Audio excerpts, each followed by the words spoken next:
என்னோட பேர் வந்து ராஜேஸ்வரி. நான் வந்து இன்னைக்கு உங்ககிட்ட வந்து என்னோட டெஸ்டிமனி, என்னோட லைஃப்பில் ஆண்டவர் என்ன செஞ்சாருங்கிறத உங்ககிட்ட நான் ஷேர் பண்ணுறதுக்காக வந்திருக்கேன். ஃபஸ்ட்டு வந்து என்னோட லைஃப் வந்து ஸ்கூல் லைஃப், காலேஜ் லைஃப், என்னோட கெரியர், அப்புறம் என்னோட பர்சனல் லைஃப் இப்படி நான் பிரிச்சுக்கிறேன். எனக்கு வந்து ஒரு 15 வயசு ஆகிறப்ப நான் வந்து ஃபஸ்ட்டு திருநெல்வேலி பக்கத்தில் ஆலங்குளம் அப்படிங்கிற ஒரு கிராமத்தில் இருந்து தான் நான் பிறந்தது வளர்ந்தது எல்லாமே. அங்கே இருக்க ஒரு நல்லூர் அப்படிங்கிற ஒரு ஊரில் வந்து நான் வந்து ஸ்கூலில் படித்தேன். எங்கள் ஸ்கூல் வந்து ஒரு டயசிஷன் ஸ்கூல். ஸோ அதில் வந்து ஒரு மீட்டிங்கில் நான் வந்து என்னோடய 15வது வயசில் ஒரு மீட்டிங் அட்டன் பண்ணி அந்த மீட்டிங்கில் வந்து நான் வந்து ரட்சிக்கப்பட்டேன். ஆண்டவர்னா யார், அவர் எதுக்கு, நமக்கு வாழ்க்கையில் எதுக்கு அவர் அவசியமா அப்படிங்கிற மாதிரி எல்லா கேள்விக்கும் எனக்கு பதில் கிடச்சி என்னோடய 15வது வயசில் நான் ரட்சிக்கப்பட்டேன். அதுக்கப்புறம் பார்த்திங்கன்னா என்னோடய ஸ்கூல் லைஃப் அப்படிங்கிறது வந்து நான் வந்து ஆண்டவருக்குள்ள ரொம்ப ஸ்ட்ராங்காக ஆரம்பித்தேன். +1 +2ல் நான் நல்லா படிக்க ஆரம்பித்தேன். அது வரைக்கும் நான் ஒரு ஆவரேஜ் ஸ்டூடெண்ட். பட் +1 +2ல் நான் நல்லா படித்து ஸ்கூல் டாப்பராக வந்தேன். அந்த கிரெடிட் எல்லாமே ஆண்டவருக்கு தான். ஏன்னா நான் எப்போல்லாம் என்னால் படிக்க முடியல, நான் வந்து ரொம்ப ஃபீல் பண்ணி டவுனாக இருக்கிறப்பெல்லாம் யாக்கோபில் ஒரு வசனம் இருக்குது, உங்களில் ஒருவன் ஞானத்தில் குறைவுள்ளனா இருந்தால் யாவருக்கும் சம்பூர்ணமாய் கொடுக்கிறவரும் ஒருவரை கடந்து கொள்ளாரக தேவனிடத்தில் கேட்க கடவன். ஸோ அந்த வசனத்தை சொல்லி நான் ப்ரேயர் பண்ணி நான் +1 +2 நல்ல மார்க் எடுத்து காலேஜுக்கு நான் வந்து அப்ளை பண்ணியிருந்தேன். என்னோடய கண்டிஷன் காலேஜுக்கு நான் இன்ஜினியரிங் காலேஜ் கவுன்சிலிங் அப்ளை பண்ணுறப்ப ஃபஸ்ட்டு கண்டிஷன் வந்து சென்னை இருக்கக்கூடாது, 2வது கண்டிஷன் வந்து எலக்ட்ரானிக்ஸ் குரூப் இருக்கக்கூடாது, ஒன்லி ஐடி இல்லை சிஎஸ்சி. இதுதான் நான் வந்து ஆண்டவர்கிட்ட கேட்டேன். அப்புறம் பார்த்தா நான் கவுன்சிலிங் வந்தால் எனக்கு ரெண்டுமே ஆப்போசிட்டாக நடந்துச்சு. எனக்கு சூஸ் பண்ண காலேஜ் சென்னையில், அதுவும் எலக்ட்ரானிக்ஸ் அண்ட் இன்ஸ்ட்ருமெண்டேஷன் அப்படிங்கிற ஒரு குரூப்பு. நான் படித்தேன், எனக்கு ஆர்வமே இல்லாமல் தான் நான் போனேன். ஏன்னா எனக்கு வந்து நான் கேட்டது ஒன்று, ஆனால் கடவுள் எனக்கு கொடுத்தது ஒன்று. என் லைஃப்பில் பார்த்தீங்க அப்படின்னா நான் கேட்குற எதையுமே கடவுள் எனக்கு கொடுத்ததே கிடையாது. என்ன ஏசப்பா நான் கேட்டதுக்கு அப்படியே ஆப்போசிட்டாக கொடுத்துருக்கீங்களே அப்படின்னு நான் ப்ரேயர் பண்ணுறப்ப எனக்கு சங்கீதத்தில் ஒரு வசனம் வந்துச்சு, உம்முடைய ஆலோசனையின்படி நீர் என்னை நடத்தி முடிவிலே என்னை மகிமையில் ஏற்றுக்கொள்வீர் அப்படின்ட்டு. அப்போது இது வந்து ஆண்டவரோட கைடன்ஸ். அப்போ அதை நான் முழுசாக நம்பி போகலாம் அப்படின்னு சொல்லிட்டு வந்தேன். எனக்கு தெரில, நிறையா பேர் வில்லேஜிலேருந்து சென்னைக்கு படிக்க வரப்போ நிறையா ஸ்ட்ரகிள்ஸ் இருக்கும். அது மாதிரி நானும் ஃபேஸ் பண்ணேன். ஏன்னா எனக்கு வந்து ஃபஸ்ட்டு என்னோடய ஸ்லாங்கு, நான் திருநெல்வேலி ஸ்லாங்கில் பேசுவேன். என் காலேஜ் பசங்க எல்லாருமே எனக்கு கலாய்ப்பாங்க. 2வது எனக்கு இங்கிலீஷ் சுத்தமாக வராது. நான் இங்கிலீஷ் மீடியம் தான் படித்தேன்.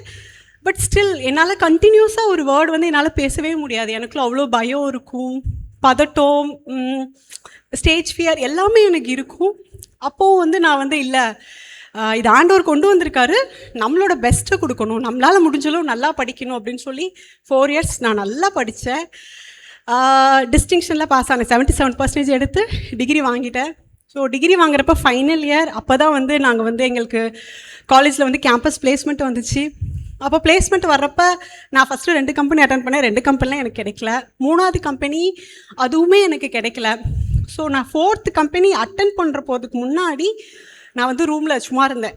அந்த டைம் படித்து முடிச்சாச்சு, வேலை தேடிட்டு இருக்கோம். அப்படிங்கிறப்ப என் ஃப்ரெண்டு வந்து என்னை ஒரு மீட்டிங்க்கு கூப்பிட்டு போனான். இந்த மாதிரி ஒரு யூத் மீட்டிங் தான் போகிறப்ப அது வந்து FNABC நடத்தின ஒரு மீட்டிங். அந்த மீட்டிங்கில் வந்து பார்த்திங்கன்னா உங்களை வந்து ஆண்டவருக்கு ஒப்பு கொடுங்க, ஊழியத்தில் வந்து உங்களை ஆண்டவருக்கு ஒப்பு கொடுங்க அப்படின்னாங்க. எனக்கு வந்து ஃபஸ்ட் டே மீட்டிங்கில் ரொம்ப பயம். ஊழியத்துக்கெலாம் போனால் இப்போ நம்ம குடும்பத்தை யார் பார்த்துக்கிறது, நம்ம என்ன பண்ணுறது அப்படின்னு ஒரு தயக்கம் நிறையா இருந்துச்சு.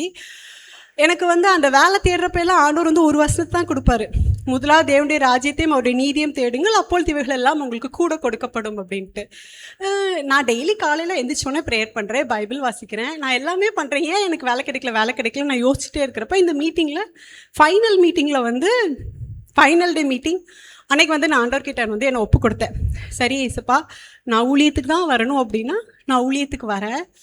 என்னோடய ஃபேமிலி பேக்ரவுண்ட் தெரியும், எல்லாமே உங்களுக்கு தெரியும். அப்படி இருந்தும் நான் ஊழியத்துக்கு வரணும் நீங்கள் ஆசைப்பட்டீங்கன்னா என்னை நான் ஒப்பு கொடுக்குறேன் அப்படின்னு சொல்லி நான் வந்து ப்ரேயர் பண்ணிட்டு அந்த மீட்டிங் முடிச்சுட்டு வந்துட்டேன்.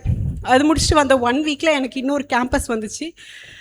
அதில் வந்து விப்ரோ. நான் ஃபஸ்ட் ரவுண்ட் அட்டன் பண்ணிட்டேன். அது வந்து ரிட்டன் டெஸ்ட்டு. இந்த 1 கொரிந்தியர் ஒரு வசனம் இருக்குது, பிழைப்போம் என்ற நம்பிக்கை அற்று போகத்தக்கதாக. அது மாதிரி பாஸ் ஆகும் அப்படிங்கிற நம்பிக்கை சுத்தமாக எனக்கு இல்லை. ஆனால் அந்த ஃபஸ்ட் ரவுண்ட் நான் கிளியர் பண்ணிட்டேன். எனக்கே ஆச்சரியமாக இருந்தது. என்கிட்ட வந்து கேட்குறாங்க ராஜேஸ்வரி அப்படின்றாங்க. நான் அப்படியே நின்னேன். அப்புறம் வந்து டேட் ஆஃப் பர்த் சொல்கிறப்ப தான் ஓ நம்ம தான் செலக்ட் ஆகிருக்கோம் அப்படின்ட்டு. அப்புறம் செகண்ட் ரவுண்ட் போச்சு. தேர்ட் ரவுண்ட் வந்து ஹெச்ஆர் ரவுண்ட். ஹெச்ஆர் ரவுண்டில் வந்து என்னை வந்து ஒரு கதை சொல்லிட்டாரு. அந்த ஹெச்ஆர் வந்து இங்கிலீஷில் கதை சொல்லிட்டாரு. என் வாழ்க்கையில் நான் அவ்வளோ அசிங்கப்பட்டதே கிடையாது. அவ்வளோ மோசமான ஒரு இங்கிலீஷில் நான் கதை சொன்னேன். முயலும் ஆமையும் இருக்கிற ஒரு கதையை வந்து நான் அவ்வளோ கஷ்டப்பட்டு 10 நிமிஷம் நான் சொன்னேன். நான் நினச்சேன் நம்ம போச்சு அவ்வளோதான் அப்படின்ட்டு. அதெல்லாம் அட்டன் பண்ணிட்டு வீட்டுக்கு வந்தாச்சு. வந்து 1 மந்த் கழித்து ரிசல்ட் வருது, நான் செலக்டட் அப்படின்ட்டு. ஸோ நான் வந்து அந்த கம்பெனிக்கு செலக்ட் ஆனேன். என்னோடய கெரியர் 2011 ஸ்டார்ட் ஆச்சு. ஸோ இன்றைக்கி வந்து நான் ஒரு 6th கம்பெனி, அது ஃபஸ்ட்டு, அப்புறம் இப்போ வந்து 6வது கம்பெனியில் நான் வேலை பார்க்குறேன். இது எல்லாமே யாரால் அப்படின்னா இல்லை ஆண்டவரால் மட்டும்தான். ஏன் அப்படின்னா நான் ஒவ்வொரு இடத்துல என்னோடய ஸ்கூல் லைஃப், என்னோடய காலேஜ் லைஃப், என்னோடய வேலை, இது ஒவ்வொரு இடத்துலையும் நான் தயங்கி நிற்கிறப்ப கடவுள் எனக்கு கரெக்டாக கைட் பண்ணுவார். எனக்கு வேலை கிடைக்கலங்கிறப்ப நீ வந்து ஒன்று எனக்கு ஒப்புக்கொடு அப்படின்னு பேசினார். ஸோ நான் ஒப்பு கொடுத்தோன்னே எனக்கு அடுத்து என்ன தேவைங்கிறத அவர் பார்த்துக்கிட்டாரு. மேபி இன்னொன்று வந்து எனக்கு ரொம்ப பிடிக்கும், do your best, God will do rest. நீங்களாம் வந்து எந்த பேக்ரவுண்ட்லேருந்து வந்திருக்கீங்கன்னு எனக்கு தெரியாது. மேபி நீங்கள் படிக்கலாம், இல்லை கிராமத்துலேருந்து வந்திருக்கேன், எனக்கு எதுவுமே தெரியாதுன்னு நினைக்கலாம். ஆனால் ஒன்று தான், உங்களுக்கு இப்போ என்ன இருக்கோ அதை பெஸ்ட்டாக பண்ணுங்கள். அது நீங்கள் படிக்கலாம், இல்லை வந்து வேலை தேடலாம், இல்லைனா வேலைக்கு போய்கிட்டு இருக்கலாம். எதுவாக இருந்தாலும் சரி, ஏன்னா தானோன்னு எந்த ஒரு விஷயத்தையுமே நீங்கள் பண்ணாதீங்க. உங்களோட பெஸ்ட்டு நீங்கள் பண்ணுறப்ப உங்களுக்கு எது பெஸ்ட்டோ அதை ஆண்டவர் வந்து பண்ணுவார். என்னோடய ஃபஸ்ட்டு கம்பெனியில் நான் வேலை பார்க்குறப்ப எனக்கு வந்து கிளைண்ட்டு கூட நான் பேசணுங்கிறப்ப ஃபுல்லாக இங்கிலீஷில் நான் பேசணும். எனக்கு இங்கிலீஷே வராது. அப்போ வந்து எனக்கு வந்து இந்த பொண்ணு வேண்டாம், இந்த பொண்ணை தூக்கிடுங்க ப்ராஜெக்ட்லேருந்து அப்படின்ட்டாங்க. அப்புறம் என் மேனேஜர் வந்து கஷ்டப்பட்டு பேசி எனக்கு ஒரு 1 மந்த் கிரேஸ் பீரியட் வாங்கி கொடுத்தாரு. எப்படியாவது நீ கம்யூனிகேஷன் ஸ்கில்லை இம்ப்ரூவ் பண்ணிட்டு வா, அது உன் பொறுப்பு அப்படின்ட்டாரு. ஸோ நான் என்ன பண்ணேன் அப்படின்னா, அப்போ வந்து சோஷியல் மீடியாலாம் இந்த அளவுக்கு கிடையாது. ஸோ எங்களுக்கு வந்து ஒரு ஆப் இருக்கும், இங்கிலீஷ் நியூஸ் படிக்கிற ஒரு ஆப் இருக்கும். ஸோ டெய்லி நான் வந்து 5 வார்த்தை இங்கிலீஷ் வார்த்தை படிப்பேன்.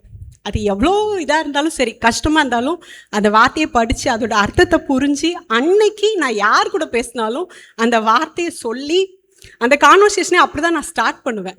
ஸோ அப்படியே கொஞ்சம் கொஞ்சமாக நான் என்னோடய இங்கிலீஷ் நாலேஜை இம்ப்ரூவ் பண்ணி அது வந்து நான் ஃபஸ்ட்டு பண்ணேன். 2வது வந்து பார்த்திங்க அப்படின்னா, எனக்கு கொடுக்குற வேலை ரொம்ப கஷ்டமாக இருக்குது. எனக்கு ஒன்றுமே புரியாது.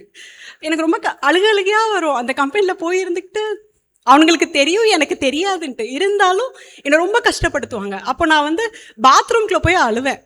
ஏசப்பா என்னால் இதை பண்ணவே முடியல, நான் என்ன பண்ணுறது அப்படின்னு சொல்லி நான் அழுதுட்டு வெளியே வருவேன். நிஜமாக அந்த 1 மந்த் கிரேஸ் பீரியட் முடிஞ்சு நான் வந்து கம்பெனியில் கன்ஃபார்ம் ஆகி அந்த ப்ராஜெக்ட்லேயே நான் கன்ஃபார்ம் ஆனேன். ஸோ நான் வந்து உங்களுக்கு சொல்கிறது ஒன்று தான், என்னால் இது முடியாது, நான் இதுக்கு தகுதி இல்லை, எனக்கு இது பண்ண பயமாக இருக்குது அப்படின்னு நீங்கள் எந்த விஷயம் நினச்சாலும் சரி, நீங்கள் ஒரு ஸ்டெப் எடுத்து வச்சு உங்களோட பெஸ்ட்டு நீங்கள் கொடுங்க. கண்டிப்பாக ஆண்டவர் வந்து அதுக்கான பலனை உங்களுக்கு கண்டிப்பாக கொடுப்பாரு. So do your best, God will do rest. அடுத்து லாஸ்ட்டாக இப்போ என்னோடய பர்சனல் லைஃப்பில் நடந்த ஒரு விஷயத்தை நான் சொல்லிக்கிறேன். என்னோடய லைஃப்பில் எல்லாமே நல்லா போயிட்டு இருந்தது 28 வயசு வரைக்கும். ஸோ என்னோடய 28வது வயசில் எனக்கு ஒருத்தரை பிடிச்சிருந்தது, பட் அது ஆண்டவருக்கு பிடிக்கல. ஸோ நான் வந்து ஒரு 6 மந்த்ஸ் அந்த ரிலேஷன்ஷிப் இருந்துச்சு. எனக்கு வந்து ஆண்டவர் வந்து சொல்லிக்கிட்டே இருந்தார், இது உன்னோடது இல்லை அப்படின்னு. பட் என்னால் வந்து அதுலேருந்து வெளியே வரவே முடியல. எனக்கு தெரியும் நான் பண்ணுறது தப்புன்னு, ஆனால் என்னால் அது முடியல. அப்போ தான் வந்து அந்த ரிலேஷன்ஷிப் கரெக்டாக 6 மந்த்ஸ் தான், அதுக்கப்புறம் அதுவும் போயிடுச்சு. என்னால் அந்த ஃபெயிலியர்லேருந்து வெளியே வரவே முடியல. அந்த டைமில் தான் எனக்கு வந்து எங்கள் வீட்டில் அலையன்ஸ் எல்லாமே பார்த்துட்டு இருந்தாங்க. எனக்கு ரொம்ப கஷ்டமாக இருந்துச்சு. அப்போ வந்து ஆண்டவர் வந்து நான் ஆண்டவர்கிட்ட மன்னிப்பு கேட்டேன். நீங்கள் சொல்லி நான் கேட்கல ஏசப்பா, ஆனால் இப்போ அதுக்கான பலனை நான் அனுபவிக்கிறேன், எனக்கு என்ன பண்ணுறதுனே தெரியல. நான் ரொம்ப அடிமட்டத்துக்கு போயிட்டேன். நான் வந்து டிப்ரெஷனில் விழுந்தேன். ஸோ டிப்ரெஷனில் நான் டெய்லி வந்து தூங்க முடியாமல் நான் தூக்க மாத்திரைலாம் போட்டுக்கிற அளவுக்கு ரொம்ப மோசமான சுச்சுவேஷனில் இருந்தேன். அப்போ தான் வந்து ஆண்டவர் வந்து எனக்கு என்ன சொன்னார்னா, முந்தினவைகளை நினைக்க வேண்டாம், பூர்வமானவைகளை யோசிக்க வேண்டாம், இதோ புதிய காரியத்தை செய்கிறேன் அப்படின்ட்டு. அந்த வசனம் எனக்கு சொன்னால் கூட என்னால் அதை அக்செப்ட் பண்ணிக்க முடியல. ஆண்டவர் வந்து உங்களால் எல்லாமே பண்ண முடியல ஏசப்பா, அப்போ ஏன் இது இப்படி எனக்கு நடந்துச்சு அப்படின்னு நான் கேட்டுக்கிட்டே இருந்தேன். ஆனால் ஆண்டவர் வந்து அதை யோசிக்காத அப்படின்னு சொல்லிக்கிட்டே இருந்தார். 2 வருஷம் அந்த டிப்ரெஷன். நான் உங்களுக்கு இதை ஏன் சொல்கிறேன்னா, நம்ம பைபிள் வாசிக்கலாம், ப்ரேயர் பண்ணலாம், டெய்லி நம்ம சர்ச்சுக்கு போகலாம், எல்லாமே பண்ணலாம். ஆனால் பாவங்கிறது இப்படிங்கிறதுக்குள்ளே விழுந்துருவோம். அது யார் மூலியமாக வருது, எப்போ வருது, எதுக்குமே தெரியாது. ஆனால் ஒன்ஸ் மேபி ரிலேஷன்ஷிப்பில் இருக்கலாம், இல்லாமல் இருக்கலாம். ஒருவேளை நீங்கள் வந்து லைஃப் பார்ட்னருக்காக ப்ரேயர் பண்ணலாம். ஆனால் ஃபுல் அண்ட் ஃபுல் ஆண்டவர்கிட்ட சரண்டர் பண்ணிடுங்க. நான் 2 இயர்ஸ் கழிச்சு நான் சொல்கிறேன், நான் வந்து சூசைட் அட்டம் பண்ணேன். ஒரு 30 தூக்க மாத்திரை போட்டு, அவ்வளோதான் என் லைஃபு. நான் தூக்க மாத்திரை போட்டு நான் ஆண்டவர்கிட்ட சொன்னது ஒன்று தான், வேணும்னா என்னை காப்பாற்றுங்க, இல்லைன்னா என்னை விட்டுருங்க அப்படின்னு சொல்லிட்டு நான் மாத்திரை போட்டேன். ஆஃபீஸில் நான் முடியாமல் இருந்தப்ப என் ஹாஸ்பிட்டல் அட்மிட் பண்ணி இன்றைக்கி நான் நிற்கிறேன்.